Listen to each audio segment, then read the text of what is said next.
जितने भी हमारे डियर स्टूडेंट हैं सबको स्वागत है। आज का वीडियो हम बहुत ही शानदार लेकर आए हैं।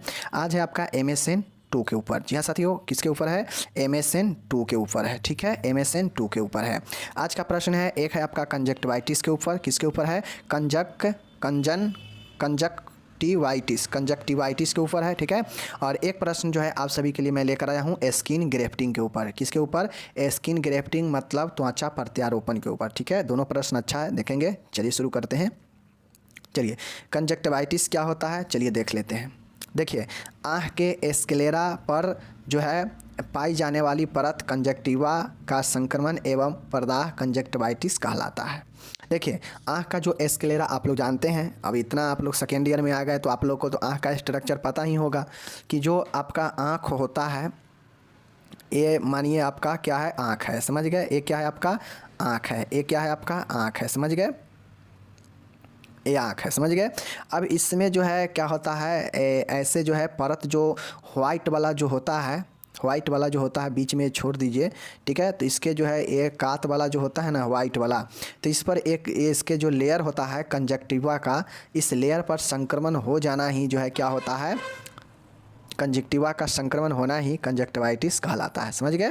देखिए क्या कहता है कि आँख के स्क्लेरा पर पाए जाने वाली परत कंजक्टिवा का संक्रमण प्रदाह जो है कंजक्टिवाइटिस कहलाता है। समझ गए?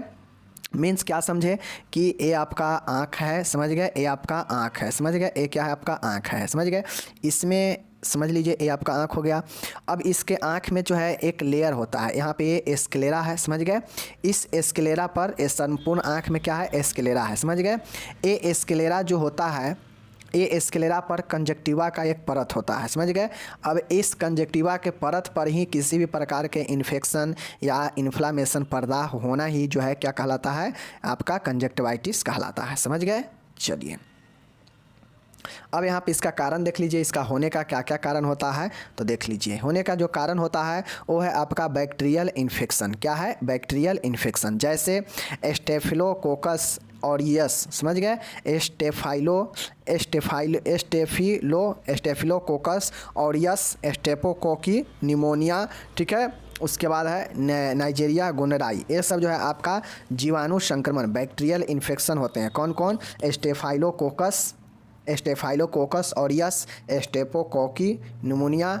ठीक है, उसके बाद निसीरिया गोनोराई। ओके, समझ गए? ये सब बैक्टीरियल इन्फेक्शन है, समझ गए? इसके कारण जो है स्क्लेरा का जो कंजक्टिवा है उसमें इन्फ्लामेशन या संक्रमण हो सकता है। समझ गए? उसके बाद आता है क्लेमाइडिया संक्रमण, क्लेमाइडियल संक्रमण होता है, समझ गए? क्लेमाइडिया जो संक्रमण होता है इसके कारण भी जो है जो स्क्लेरा पर जो कंजक्टिवा है उसमें इन्फेक्शन या इन्फ्लामेशन हो सकता है। ओके, उसके बाद कोई वायरल इन्फेक्शन भी हो सकता है, जैसे एडिनो वायरस, समझ गए ना? उसके बाद बरसाती मौसम चेंज होने से भी हो सकता है। एलर्जी, जैसे धूल से, परागकण, रसायन, धुआं इत्यादि से एलर्जी होगा तो जो है स्क्लेरा पर परत जम जाएगा कंजक्टिवा पर। समझ गए?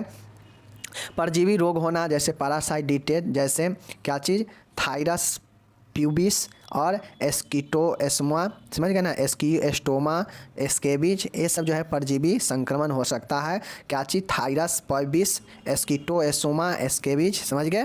ये सब जो है आपका कारण होता है। पहला कारण क्या हो गया? जीवाणु संक्रमण, जैसे स्टेफिलोकोकस निसरियाई गोनिराई, समझ गए? और स्टाइफिलोकोकस ऑरियस, समझ गए? उसके बाद क्लेमाइडिया संक्रमण, वायरल इन्फेक्शन जैसे एडिनो वायरस, बरसाती मौसम में हो सकता है। एलर्जी होना, जैसे धूल कण, पर्यावरण, ठीक है, परागकण, धुआं इत्यादि से। परजीवी रोग जैसे हो जाएगा थायरस प्यूबिस, समझ गए?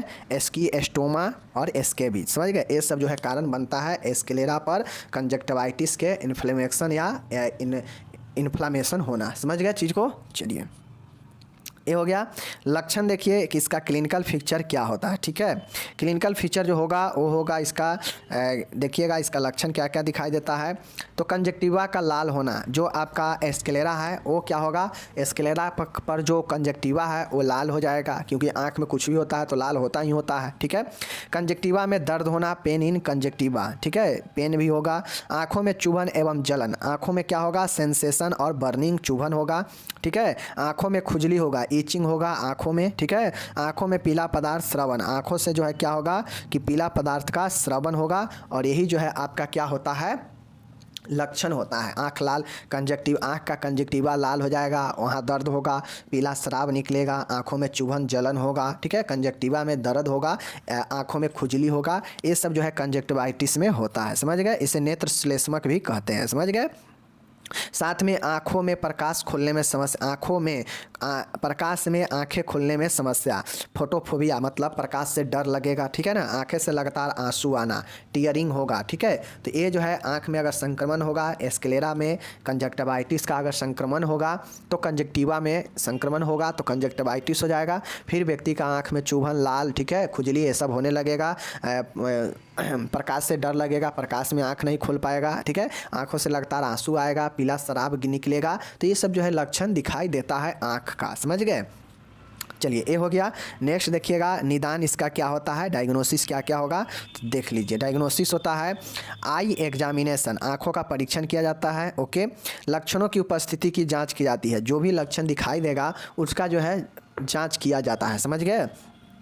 उसके बाद है कि आई डिस्चार्ज कल्चर, अब आई से जो भी डिस्चार्ज हो रहा है उसका जो है टेस्ट किया जाएगा, ठीक है। उसके बाद ब्लड का टेस्ट किया जाएगा कि कोई इन्फेक्शन वगैरह से तो नहीं हुआ है। उसके बाद एप्थेल्मोस्कोपी किया जाएगा, आँखों का जांच होता है एप्थेल्मोस्कोपी, समझ गए। तो ये सब जो है निदान होता है, ब्लड टेस्ट होगा, आई का एग्जामिनेशन होगा, लक्षणों की जाँच किया जाएगा, आई डिस्चार्ज कल्चर होगा, ब्लड एग्जामिनेशन होगा, एप्थेल्मोस्कोपी होगा। तो ये सब जो है आपका डायग्नोसिस हो गया, ओके। चलिए अब उपचार यहाँ पे देखिएगा कि रोगों को एंटीबायोटिक्स थेरेपी दी जाती है, रोगी को जो होते हैं उनको क्या दिया जाता है, एंटीबायोटिक थेरेपी दिए जाते हैं, ठीक है, जैसे सेफ्ट्रियाजोन और जेंटामाइसिन, समझ गए ना। ये एंटीबायोटिक में क्या दिया जाएगा, सेफ्ट्रियाजोन या जेंटामाइसिन। ये संक्रमण से अगर किसी को कंजक्टिवाइटिस हुआ है तो ये दवाइयाँ उपयोगी होता है, समझ गए। चलिए ये तो देख लिए। चलिए दूसरा यहाँ पे उपचार देखिएगा, रोगी को एंटीबायोटिक आई ड्रॉप इंस्टिलेशन के लिए कहा जाता है, जैसे मॉक्सीफ्लोक्सासिन, सल्फोनामाइड्स। ये जो है आपका ड्रॉप के रूप में होता है, जो एंटीबायोटिक ड्रॉप होता है, यह आँखों से गंदगी को या सूक्ष्म जीवों को मारता है, यह ड्रॉप इंस्टिलेशन होता है, समझ गए। और ऊपर वाला जो सेफ्ट्रियाजोन देखे हैं जहाँ जेंटामाइसिन, वो जो है दवाई था, एंटीबायोटिक गोलियाँ था, समझ गए। तो गोली ड्रॉप हो गया। चलिए नेक्स्ट है कि हर्पिस सिंप्लेक्स इन्फेक्शन हो तो रोगी को आई ड्रॉप दी जाती है, जैसे ट्रीफ्लुराइडिन और विडारेवाइन, समझ गए ना, विडरेविन और ट्रीफ्लुरिडिन, समझ गए, ट्रीफ्लुरिडिन और विडरेविन, समझ गए। याद रखिएगा अगर हर्पिस से सिंप्लेक्स इन्फेक्शन हो तो जो है उसको ट्रीफ्लुरिडिन और विब्राडिन दिया जाता है, समझ गए, विड्राविन और ट्रीफ्लुरिडिन, समझ गए, याद रखिएगा, ओके। नेक्स्ट देखिएगा चौथा, रोगी को एलर्जिक कंजक्टिवाइटिस के उपचार के लिए कॉर्टिकोस्टेरॉइड्स आई ड्रॉप दी जाती है, जैसे प्रेडिसोन और डेक्सामेथासोन, समझ गए।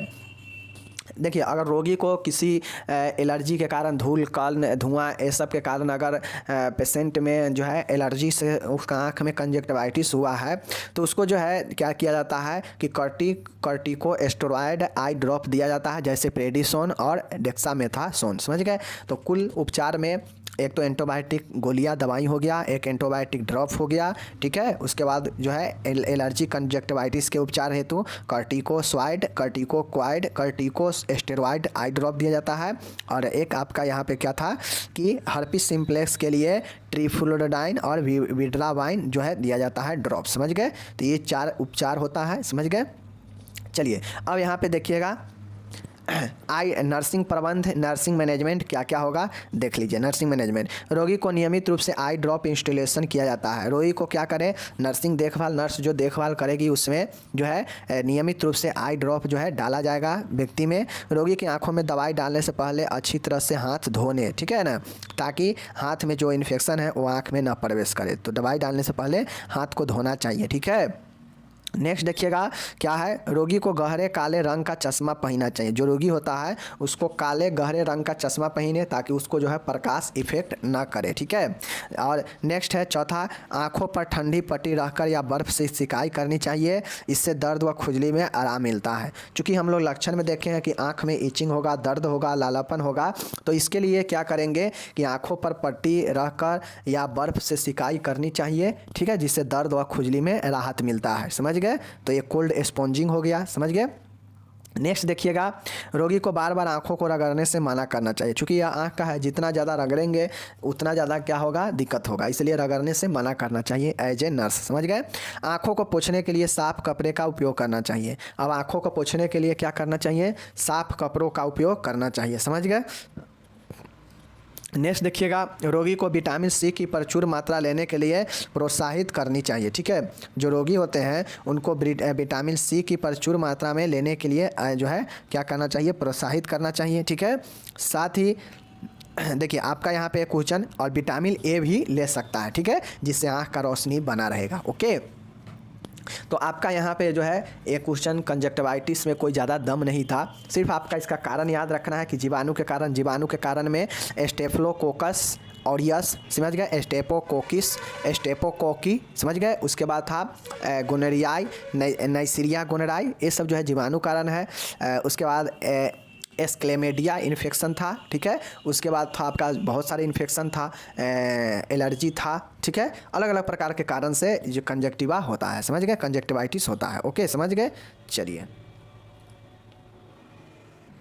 नेक्स्ट क्वेश्चन देखिए यहाँ पे। नेक्स्ट क्वेश्चन बहुत ही ज़बरदस्त है। क्वेश्चन का नाम है त्वचा प्रत्यारोपण को समझाएं। समझ गए, क्या है, स्क्रीन ग्रेफ्टिंग को समझाना है। ठीक है, चलिए स्क्रीन ग्रेफ्टिंग को हम लोग अच्छे से समझते का काम करते हैं। ठीक है, चलिए देखिएगा यहाँ पे त्वचा प्रत्यारोपण स्क्रीन ग्रेफ्टिंग क्या होता है। ठीक है, देखिए त्वचा प्रत्यारोपण एक उपचार है जिसमें शरीर में किसी स्थान पर त्वचा के नष्ट होने पर यहाँ स्वस्थ त्वचा का प्रत्यारोपण किया जाता है। स्क्रीन ग्रेफ्टिंग क्या होता है, त्वचा प्रत्यारोपण। तो आप लोग जानते हैं कि मैंने किडनी ट्रांसप्लांट भी पढ़ा चुका हूँ। ठीक है ना, गुर्दा प्रत्यारोपण में भी क्या होता है कि जब किसी का किडनी गुर्दा जब खराब हो जाता है तो क्या होता है कि व्यक्ति में किसी स्वस्थ किडनी को जो है प्रत्यारोपित किया जाता है, लगाया जाता है। ठीक है, जिससे व्यक्ति का अपना जीवन जो है एक किडनी पर भी चलता है और इसीलिए चल सकता है। ठीक है, तो ये देखिएगा किडनी ट्रांसप्लांट तो अलग है, बड़ा क्वेश्चन है।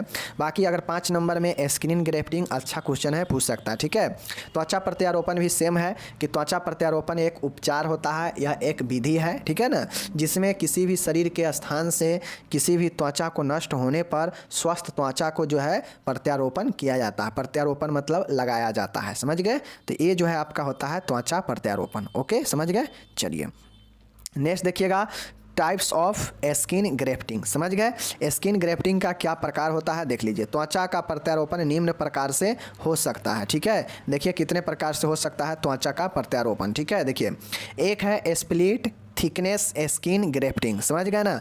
एक है आपका STSC, समझ गए। इसमें त्वचा की एपिडर्मिस के साथ डर्मिस का कुछ भाग का ट्रांसप्लांट किया जाता है। ठीक है, ये चीज़ हो गया। जबकि इसमें एपिडर्मिस एवं कंप्लीट डर्मिस का प्रत्यारोपण किया जाता है। ठीक है, जिसे डर्मिसी क्यू कहा जाता है, जिसे क्या कहा जाता है, डर्मिसरी क्यू कहा जाता है। समझ गए, ये आपका हो जाता है FDSG, फुल थिकनेस स्किन ग्रेफ्टिंग, और यहाँ पे है स्प्लिट थिकनेस स्किन ग्रेफ्टिंग। 2 प्रकार के जो है होता है। नॉर्मल समझिए कि एक जो स्किन प्रत्यारोपण होता है तो एक होता है पतला सा किया जाता है स्किन प्रत्यारोपण, तो वो हो जाएगा स्प्लिट थिकनेस स्किन ग्रेफ्टिंग, जिसमें त्वचा के एपिडर्मिस के साथ कुछ डर्मिस के भाग को ट्रांसप्लांट किया जाता है। मतलब जो एपिडर्मिस होता है, मतलब सीधा समझिए कि बाह्य वाला त्वचा तो होगा ही होगा, अंदर के त्वचा हल्का होगा, डर्मिस के भाग हल्का होगा। समझ गए, और ये जो किया जाएगा यानी एपिडर्मिस के साथ कुछ डर्मिस का भी भाग को प्रत्यारोपित किया जाएगा, तो वो हो जाएगा स्प्लिट थिकनेस स्किन ग्रेफ्टिंग। समझ गए, STSC। ओके, दूसरा होता है आपका कि फुल कंप्लीट, एक हो दूसरा जो आपका होता है वो होता है आपका full thickness skin grafting. Full thickness का मतलब है कि पूर्ण रूप से, फुल मतलब पूर्ण, समझ गए। इसमें एपिडर्मिस एवं कंप्लीट डर्मिस का प्रत्यारोपण किया जाता है, जिसे क्या बोलते हैं, डर्मिसरी क्यू कहा जाता है। समझ गए, एक में क्या होगा कि डर्मिस के कुछ भाग का ही शामिल किया जाएगा, और एक में जो होगा वो एपिडर्मिस तो दोनों में ही रहेगा, साथ में जो फुल होगा उसमें डर्मिस के कंप्लीट डर्मिस का भी प्रयोग किया जाता है, प्रत्यारोपण किया जाता है। चीज़ों को समझ गए ना। कि एपिडर्मिस तो सब में होगा, चाहे वो स्प्लिट वाला हो चाहे वो फुल वाला हो, समझ गए। दोनों प्रत्यारोपण में एपिडर्मिस तो होगा ही होगा, लेकिन जो स्प्लिट वाला होगा उसमें जो होगा डर्मिस मतलब अंदर वाला उसके कुछ ही भाग को लिया जाएगा प्रत्यारोपण में, समझ गए। जबकि किसी को अगर फुल थिकनेस अगर स्किन प्रत्यारोपण चाहिए तो उसमें जो है डर्मिस के एपिडर्मिस के साथ डर्मिस को भी कंप्लीट रूप से प्रत्यारोपित किया जाता है, जिसे डर्मिश्री क्यू कहा जाता है, समझ गए। चलिए अब यहाँ पे देखिएगा, एक होता है कंपोजिट ग्रेफ्टिंग। कंपोजिट ग्रेफ्टिंग होता है, इसमें त्वचा की संपूर्ण परत एपिडर्मिस एवं डर्मिस के साथ नीचे ऊतकों का भी प्रत्यारोपण किया जाता है। अब कंपोजिट जो ग्रेफ्टिंग होता है ये क्या होता है कि इसमें कंप्लीट जो है त्वचा के संपूर्ण परत का इस्तेमाल किया जाता है, जैसे बाह्य त्वचा, आंतरिक त्वचा होगा ही होगा, साथ ही जो सबक्यूटेनियस भाग है जहाँ से ऊतक लगा होता है मांस वाला, वो जो है वहाँ से तक जो है क्या किया जाता है कि टोटल जो है ऊतक का भी प्रत्यारोपण किया जाता है। तो कंपोजिट में क्या होगा, एपिडर्मिस और डर्मिस तो होगा ही, ठीक है ना, ये तो ऊपर वाला में भी था, कंप्लीट फुल वाला में भी था, लेकिन इसमें इस दोनों के साथ साथ में जो है नीचे के ऊतकों का भी प्रत्यारोपण किया जाता है, समझ गए। जो त्वचा के साथ लगा होता है वैसे ऊतकों का भी प्रत्यारोपण किया जाता है, उससे जो है कंपोजिट ग्रेफ्टिंग कहते हैं, समझ गए चीज़ को। तो 3 प्रकार से जो है आपका क्या होता है, स्किन प्रत्यारोपण होता है, समझ गए। चलिए अब यहाँ पे देखिएगा त्वचा प्रत्यारोपण का प्रक्रिया, स्किन ट्रांसप्लांटेशन प्रक्रिया सब में होता है, किडनी ट्रांसप्लांट में भी प्रोसेस था, यहाँ भी प्रोसेस है, समझ गए। तो प्रोसेस जो है देख लीजिए, तो देखिए यहाँ पे कि त्वचा प्रत्यारोपण में निम्न चरण होते हैं। कौन कौन चरण होते हैं देखिए यहाँ पे, पहला है दाता का चयन, डोनर सेक्शन, ठीक है, मतलब दाता देने वाला का चयन किया जाता है। इस चरण में विभिन्न इम्यूनोलॉजिकल जांचें की जाती है एवं डोनर एवं रेसिपिएंट के मध्य समानता स्थापित होने पर ही डोनर से त्वचा प्राप्त की जाती है। देखिए जिस प्रकार से ब्लड ट्रांसफ्यूजन, जिस प्रकार से किडनी ट्रांसफ्यूजन होता था, जिसमें मैचिंग होने पर ही जो है सब चीज़ ट्रांसप्लेंट किया जाता था, डोनेट किया जाता था, उसी प्रकार से जो दाता होते हैं, जो डोनर होंगे, तो यहाँ भी स्किन ग्रेफ्टिंग में भी वैसा ऐसा नहीं है कि किसी का चमड़ा उठाकर और किसी में लगा दिया जाए। जब तक स्किन स्वस्थ नहीं होगा, जब तक अच्छा स्वच्छ स्किन नहीं होगा किसी का, तब तक वो किसी दूसरे में नहीं लगाया जाएगा। वरना अगर किसी का स्किन किसी और में बीमारी वाला स्किन लगा दिया जाएगा तो वो व्यक्ति जो है बीमार पड़ जाएगा, ठीक है। इसके लिए जो भी डोनर होगा, डोनर का जो सिलेक्शन किया जाएगा उसमें विभिन्न इम्यूनोलॉजिकल जांचें किया जाएगा। इम्यूनोलॉजिकल जांचें करने के बाद डोनर एवं रेसिपिएंट के बीच समानता को क्या स्थापित किया जाता है कि हाँ इसमें समान है इस दोनों में, और फिर जो है जाके डोनेट किया जाता है, डोनर से त्वचा प्राप्त की जाती है। तो पहला प्रोसेस डोनर का सिलेक्शन, देने वाले का चयन किया जाता है, ठीक है। नेक्स्ट है दूसरा प्रोसेस है, यहाँ पे देखिएगा दूसरा प्रोसेस होता है कि त्वचा का प्रत्यारोपण, स्किन ट्रांसप्लांटेशन। डोनर के पेट या पैरों से स्किन रिमूवल करने के लिए डर्माटोम उपकरण का उपयोग किया जाता है। अब देखिए त्वचा प्रत्यारोपण दूसरा प्रोसेस होता है, जब सिलेक्शन कर लिए, चयन कर लिए डोनर का, तो उसके बाद आता है कि भाई त्वचा कहाँ से निकालेंगे। तो त्वचा निकालने का 2 विशेष जगह होता है, जहाँ फैट ज़्यादा होता है वहाँ से जो है क्या किया जाता है, त्वचा निकाला जाता है। जैसे पेट के आसपास के एरिया से निकाला जाएगा, और साथ में पैरों से स्किन रिमूवल के लिए जो है डोनर के पेट या पैरों से स्किन रिमूवल के लिए डर्मेटोम उपकरण का उपयोग किया जाता है। मतलब जो त्वचा देने के लिए रेडी हो जाएगा तो उसके पैर या पेट से जो स्किन रिमूव किया जाएगा किसी और को प्रत्यारोपित करने के लिए, तो उसके लिए जो उपकरण का उपयोग किया जाता है उस उपकरण का नाम होता है डर्मेटोम। क्या चीज़, डर्मेटोम, समझ गए ना, डर्मेटोम याद रखिएगा कि ये स्किन को रिमूव करता है, समझ गए, और ये रिमूव करके किसी और को लगाने के लिए उपयोग आता है, और उस उपकरण को जो रिमूव करता है उसे डर्मेटोम कहते हैं, समझ गए।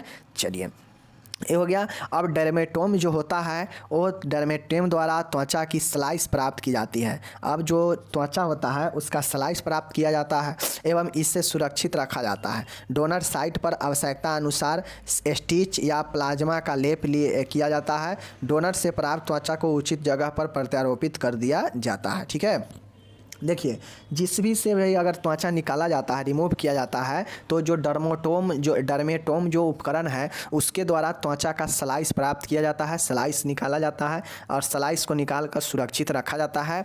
और जहाँ से स्लाइस निकाले हैं त्वचा का उस स्थान पर यानी डोनर साइट पर जहाँ से प्राप्त किए हैं उस साइट पर स्टिच करते हैं यानी सिलते हैं, या सीने के साथ जो है प्लाज्मा का लेप लगा देते हैं, या जो है लगाने के साथ डोनर से प्राप्त त्वचा को उचित जगह पर प्रत्यारोपित कर देते हैं। तो लगाने का प्रोसेस मात्र दो ही होता है। एक तो है कि डोनर का सिलेक्शन करें, अच्छा डोनर मिल जाए, देने वाला अच्छा मिल जाए, दाता का चयन करें। दाता जब मिल जाएगा तो उससे क्या करेंगे, चयन वगैरह करेंगे, इम्यूनोलॉजिकल जांच करके चयन करेंगे। जब चयन हो जाएगा, समानता मिल जाएगा, तो फिर जो है अगला स्टेप चलेंगे।